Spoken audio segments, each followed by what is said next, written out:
अभिवादन स्वीकार करें रामचंद्र मौर्य का। हमारे चैनल में आपका स्वागत है। 9 दिन पूरे हो गए लखीमपुर नरसंहार कांड हुए और इस बीच मंत्री पुत्र अजय मिश्र की तो गिरफ्तारी हो गई और वो भी राजनीतिक दबाव की वजह से, मतदाताओं के दबाव की वजह से, सुप्रीम कोर्ट की तल्ख टिप्पणी की वजह से। लेकिन अभी तक राज्य मंत्री अजय मिश्र की न गिरफ्तारी हुई है और न बर्खास्तगी। ऐसे में सवाल उठता है कि क्या राज्य मंत्री का नैतिक दायित्व तो नहीं है कि वो इस्तीफा दे दें? उन्होंने कहा था थोड़े समय पहले, नरसंहार कांड के जस्ट बाद ही कहा था कि अगर हमारे बेटे के खिलाफ कोई सबूत मिलता है तो हम अपने पद से इस्तीफा दे देंगे। अब तो सबूत एक से नहीं, बहुत सारे सबूत मिल गए। गाड़ी में बैठे हुए उस शख्स के वीडियो भी आ गए। सबूतों की तो भरमार है। और अपने वादे को कम से कम निभाएं राज्य मंत्री जी, और नहीं निभाएंगे तो जनता उन्हें सबक सिखाएगी। नरसंहार कांड होने के बाद किसानों में भय है, दहशत है, लेकिन डर नहीं है। वो सरकार से डर नहीं रही है, बल्कि और ताकत से सरकार का मुकाबला करने के लिए, आंदोलन को आगे बढ़ाने के लिए प्रतिबद्ध है। आज 12 अक्टूबर को हरियाणा, पंजाब, पश्चिमी उत्तर प्रदेश या कहें पूरे उत्तर प्रदेश के किसान इकट्ठा होकर के किसानों की आत्मा की शांति के लिए एक साथ अरदास किया और अंतिम अरदास की रस्म को, संस्कार को पूरा किया। और किसानों ने प्रतिज्ञा किया है कि इनकी भस्म को, किसानों की राख को हम पूरे उत्तर प्रदेश में, उत्तर प्रदेश के सभी 80 जिलों में और पूरे देश में, हर राज्यों में, हर जिलों में अस्थि कलश लेकर के जाएंगे। और इस बीच लोगों को संदेश जाएगा कि किसानों की हत्या हुई है और यह हत्या बहुत ही जघन्य है, आंदोलन को कुचलने के लिए कुत्सित प्रयास है, इसकी हर जगह भर्त्सना होनी चाहिए। इस तरह से किसानों के पक्ष में एक माहौल तैयार होगा और किसान सशक्ति से, शक्ति पूर्वक, ताकत पूर्वक अपनी बात सरकार को समझा सकेगी। किसानों के नरसंहार के बाद प्रधानमंत्री का कोई ट्वीट या कोई टेलीविजन पर श्रद्धांजलि के एक स्वर नहीं फूटे। अलबत्ते मानवाधिकार की दुहाई दे रहे हैं। आज प्रधानमंत्री ने कुछ समय पहले कहा कि मानवाधिकारों की रक्षा के लिए लोग चुने हुए मुद्दों को उठा रहे हैं। देश में दूसरी घटनाएं हो रही हैं, उसकी तरफ नहीं ध्यान दे रहे हैं। उनका इशारा राजस्थान, हरियाणा और दूसरे राज्यों की तरफ, जो हमेशा छुटपुट क्राइम होते रहते हैं, उनकी तरफ था। और उनका इशारा इस तरफ था कि लखीमपुर खीरी मामले को बहुत तेजी से आगे बढ़ा करके और इस का राजनीतिक फायदा उठाना चाहते हैं, तो इसकी तरफ प्रधानमंत्री जी का इशारा था। हमारा कहना है, प्रधानमंत्री जी, राजनेताओं का तो काम ही होता है राजनीति करना और राजनीति से फायदा उठाना। अगर आप चाहते हैं कि वो फायदा ना उठा सकें, तो उनके फायदा उठाने के पहले ही आप कार्रवाई कर दीजिए। उनको मांग करने की या उनको श्रेय लेने की या उनको क्रेडिट लेने की कोई गुंजाइश ही नहीं बचेगी।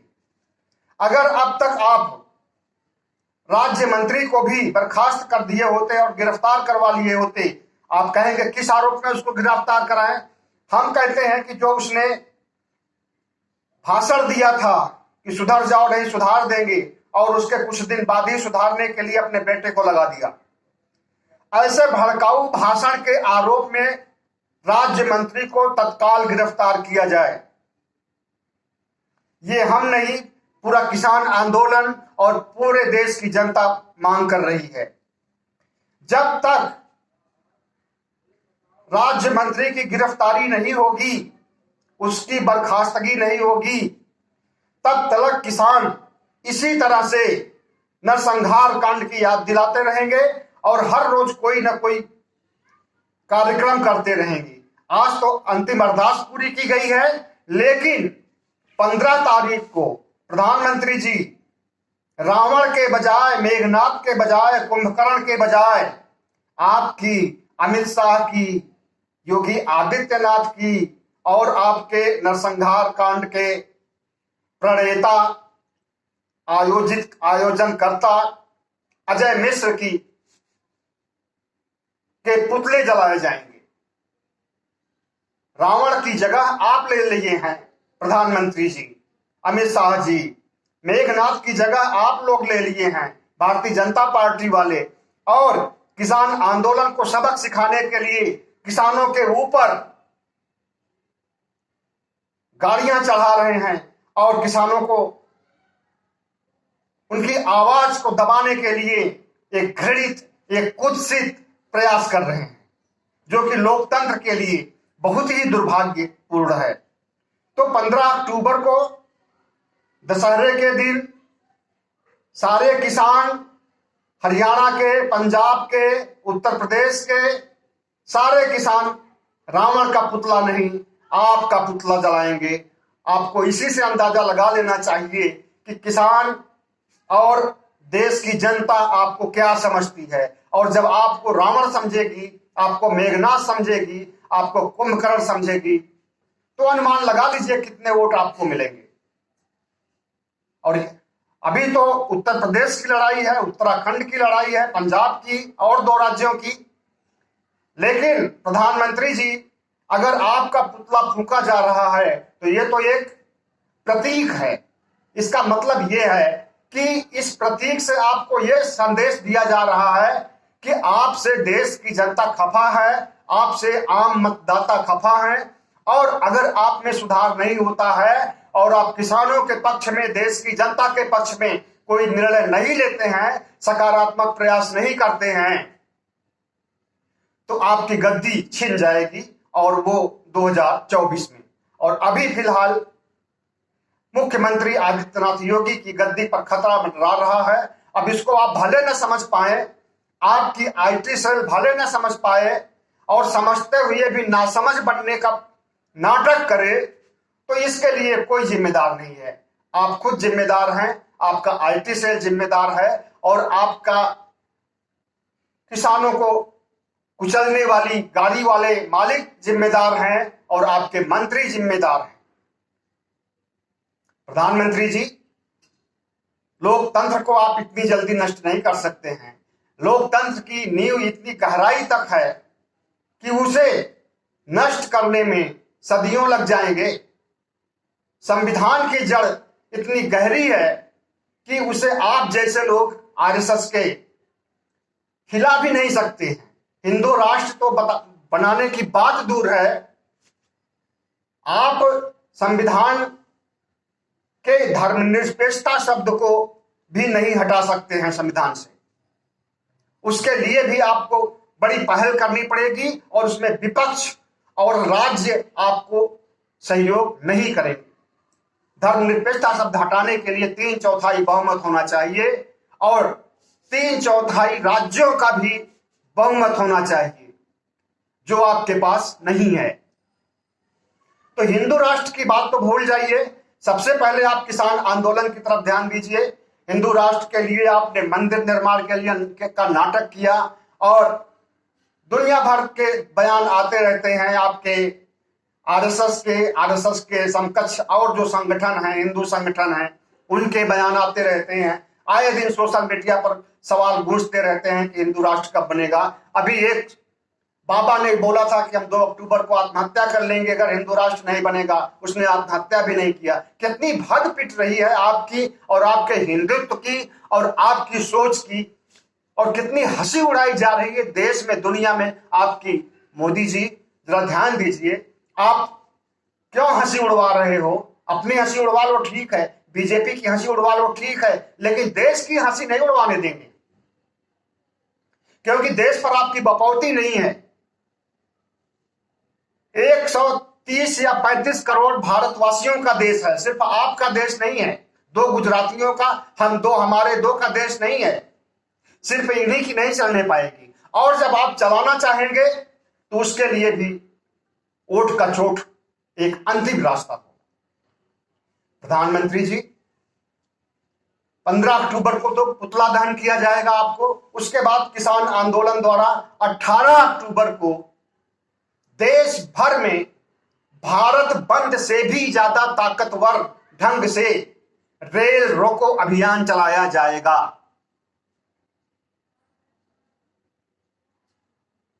इसके बाद की आगे की रणनीति फिर बनाई जाएगी, किसान आंदोलन को क्या करना है। लेकिन अब किसान ने प्रण कर लिया है कि अपने आंदोलन को, अपनी बात को सिर्फ दिल्ली के बॉर्डर तक और हरियाणा, पश्चिमी उत्तर प्रदेश, पंजाब तक सीमित नहीं रखेंगे, बल्कि पूरे देश में, देश के कोने कोने में किसानों की आवाज बुलंद होगी। उसके लिए अवसर आप ही दे रहे हो प्रधानमंत्री जी। अगर यह नरसंहार कांड नहीं हुआ होता तो किसान आंदोलन जैसे चल रहा था वैसे चल रहा होता, इसमें जान नहीं फूकती। इसको आपने प्राणदान दिया है। एक खत्म होते हुए या बुझते हुए दीपक की तरह चलते हुए आंदोलन को आपने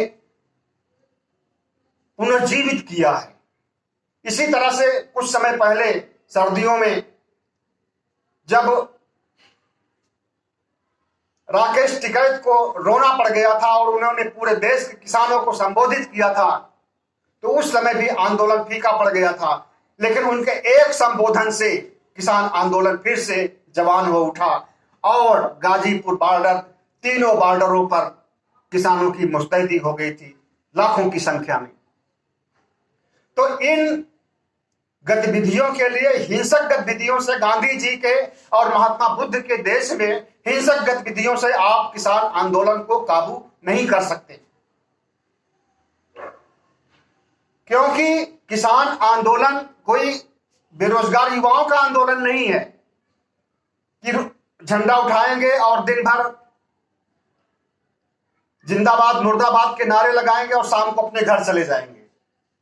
किसान आंदोलन, किसान इस देश की रीढ़ है, अन्नदाता है प्रधानमंत्री जी। इसी के बनाए हुए, इसी के पैदा किए हुए अन्न से आप भी जीवित हो, आपका परिवार भी जीवित है, आपका मंत्रिमंडल जीवित है, हम भी जीवित हैं, सारे लोग जीवित हैं। अगर ये अन्न पैदा करना बंद कर देंगे तो कोई नहीं जीवित बचेगा। जिसको आप मारना चाहते हो या मरवा रहे हो, जिसकी आप हिंसा कर रहे हो, आपके ही द्वारा माना जाएगा। जब आपके मंत्री कर रहे हैं तो आपके ऊपर जिम्मेदारी जाती है। आपने ही बोला होगा कि किसान आंदोलन को कुचलना है, नहीं तो मंत्री की हिम्मत नहीं पड़ती, उसके बेटे की हिम्मत नहीं पड़ती गाड़ी चढ़ाने के लिए। आपकी और अमित शाह की सह से ही सब कुछ हुआ है प्रधानमंत्री जी। इस बात को आपको मानना पड़ेगा और पूरा देश ये बात को मान रहा है। कोई भी समुदाय आपके पक्ष में नहीं है सिवाय आपके आईटी सेल और कुछ अंधभक्तों। बस आईटी सेल और अंधभक्त आपके साथ हैं, पूरा देश आपके साथ नहीं है। पूरा देश किसानों के साथ खड़ा हुआ है। प्रधानमंत्री जी, अभी समय है, आप होश में आइए और 1975 जैसी स्थिति मत पैदा कीजिए, वरना कोई जयप्रकाश पैदा हो जाएगा और फिर से जो है आंदोलन का सिलसिला शुरू हो जाएगा। वैसे आंदोलन तो शुरू हो ही चुका है। जयप्रकाश से बड़ा आंदोलन है किसानों का आंदोलन, और ये आंदोलन सिर्फ भारत का ही बड़ा आंदोलन नहीं है, पूरी दुनिया का।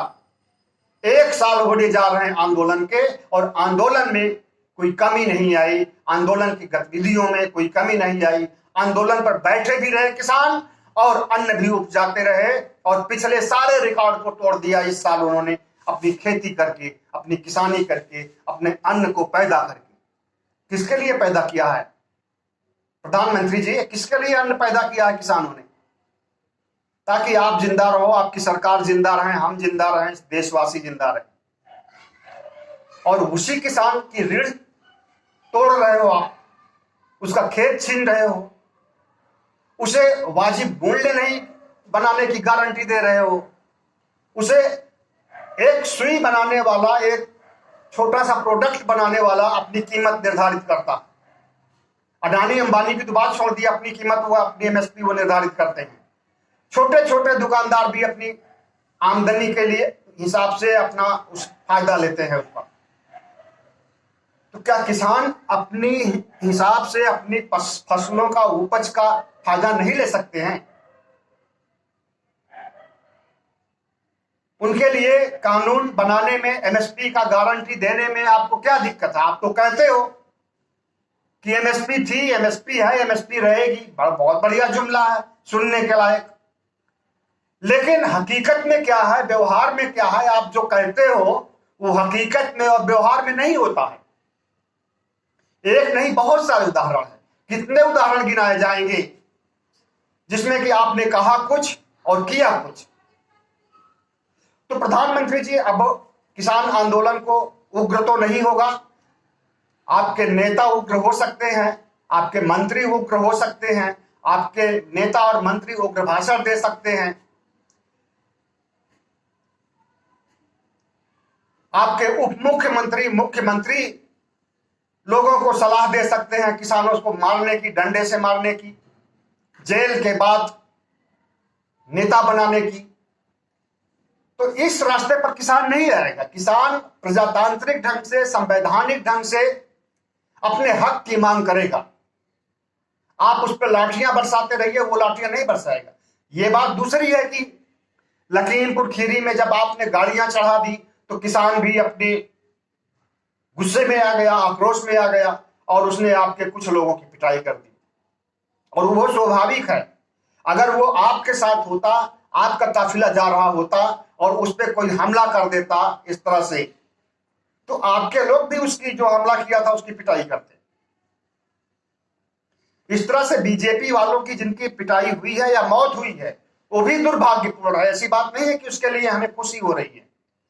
5 किसान मारे गए हैं और 3 अदर हैं, उसमें से 1 पत्रकार है और 2 बीजेपी के हैं। कुल 8 मौतें हुई हैं।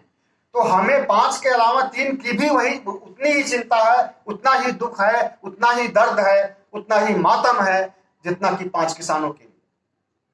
लेकिन प्रधानमंत्री जी, अमित शाह जी और राष्ट्रपति जी, आपके अंदर न तो बीजेपी वालों के लिए दर्द है, जो बीजेपी के लोग मारे गए हैं, न पत्रकार के मारे जाने का दर्द है, गम है, और न किसान।